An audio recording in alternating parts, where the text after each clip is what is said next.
এই ডিজাইনগুলো আগে অনেকে চাইছে, পায় নাই, অলরেডি আবার স্টকে চলে আসছে। এগুলো কিন্তু শুধুমাত্র 1200 টাকা প্রাইসের ভিতরে পেয়ে যাবে ভাই। এই পাশে মেয়েদের গার্মেন্টস আইটেম আছে ভাই। এই যে রেডিমেড আইটেম, এই পিচ্চি ড্রেসটার দাম হচ্ছে 4000 টাকার উপরে এটার দাম। জি, এই প্রাইস, এটা প্রাইস পেয়ে যাবে শুধুমাত্র 500 টাকা। এটা কিন্তু অরিজিনাল ইন্ডিয়ান ভাই। এই যে জুতার এই জিনিসটা হাতে ধরছেন, এটা কি লোকাল মনে হয় না অরিজিনাল?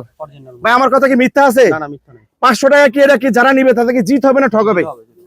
অনেক জিত হবে, কারণ আমাদের প্রত্যেকটা এই যে ব্যাগ, লেডিস ব্যাগ, এখানে 2000, 3000, 4000, 5000, 6000, 7000, 8000, 9000, 10,000 টাকা দামের ব্যাগও শুধুমাত্র 1300 টাকা। কি বলে? সারা বাংলাদেশ সমস্ত পাইকারি মার্কেট, খুচরা মার্কেট চ্যালেঞ্জ, কোন একটা পাইকারি মার্কেটের থেকে কোন একজন দোকানদার এই লেডিস ব্যাগ গুলা 1300 টাকা কখনো পাইকারিতে সংগ্রহ করতে পারবে না। এবং সারা বাংলাদেশ চ্যালেঞ্জ, প্রচুর পরিমাণ ডিজাইনের পরিমাণ ব্যাগ আছে। এই ব্যাগ গুলো পেয়ে যাবে শুধুমাত্র 1300 টাকা প্রাইসের ভিতরে। এই দেখেন অনেক সুন্দর সুন্দর ডিজাইনের লেডিস ব্যাগ গুলা কিন্তু আমাদের স্টকে